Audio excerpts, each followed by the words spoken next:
historianët e dinë më mirë se sa unë dhe historia jonë si komb në gjithë rrugtimin e kombit shqiptare ka treguar më së miri që Kosova dhe Shqipëria janë dy pjesë, që asnjëna nuk bën pa njëna tjetrën. Po. Shumë e rëndësishme kjo. Sot jemi në një fazë tjetër ku të dyja duhen mos me bë me njëna tjetrën. Po. Dhe arsyeja e këtyre është individuale, që secili duke qenë vetëm mendon me përfitu sa më shumë që mos ta kem këtë problemin tjetër me mnal. Ma problemi tjetër është këtu që Kosova nuk mund të ekzistojë pa Shqipërinë. Po as Shqipëria s'mund të ekzistojë pa Kosovën. Janë të pandalme, të pandashme. Simbiozë quhet kjo, ku s'mujnë dy trupa pa njëri tjetër me jetu. Janë të domosdoshme, sepse historia ka treguar që kur ka pas Shqipëria nevojë, pjesa që është tash Shqipëri, Kosova gjithmonë e ka pështu. Po. E ku ka pas Kosova nevojë, Shqipëria gjithmonë e ka pështu. Po. Kush pa thot jo, politikanta? Mos i paveshin këtëne. Përderisa ne kena kufi mes njëri tjetrit, edhe vazhdojmë të mbajmë këta kufi vetë, dhe ne vetë nuk shkojmë i hek, ne i kena aty dhe nuk i hekem, presëm me na i hek tjerë. Përderisa ne kena mu gardh mes dy vllaznëve, qa pratë për këtyne vllaznëve? Është edhe logjikisht ai gardhi aty, është psikologjikisht është i damshëm. Të ndanë psikologjikisht kur ta shikoj se ke gardh, me thonë kretë që e ke vlla, duke si mu e ke kojshi, jo vlla. Po, thu dola në Shqipëni.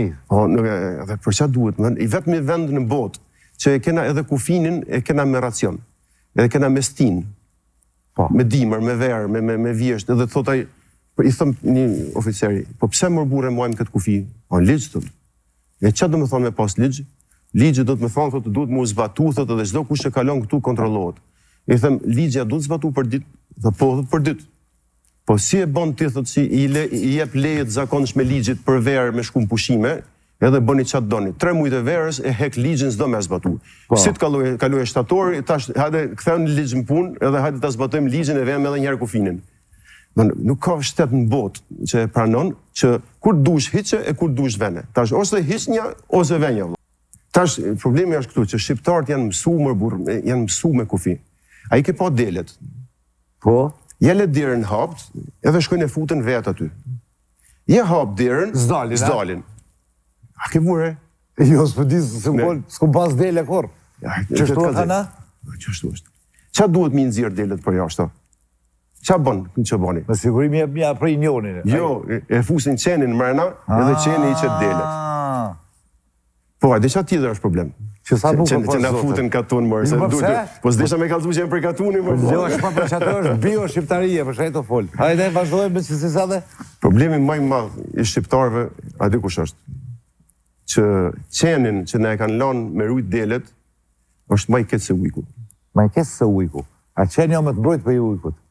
Jo është qeni kesh të abjo ukin turisht.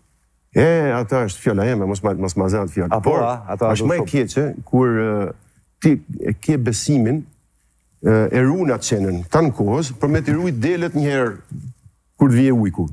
E që ndohë, ujki jonë, hanë bashkë me, qeni jonë hanë bashkë me ujqit. Delet e veta? Venç ponë, venç e mu zonë me ujkun edhe mi mbrojt delet, a i hanë bashkë me të. Dhe kjo është aji politikanin shqiptarë, që fatkesisht e keme në Shqipëri, s'po them kush e tek, po e kuptojmë vetë, që a i ha bashkë me ujkun delet tona. Kjo ke mesele? Çdo budall e ka një fjalë të mirë. Ti po të ma shumë fjalë të mira. Do të më thonë jam shumë budall.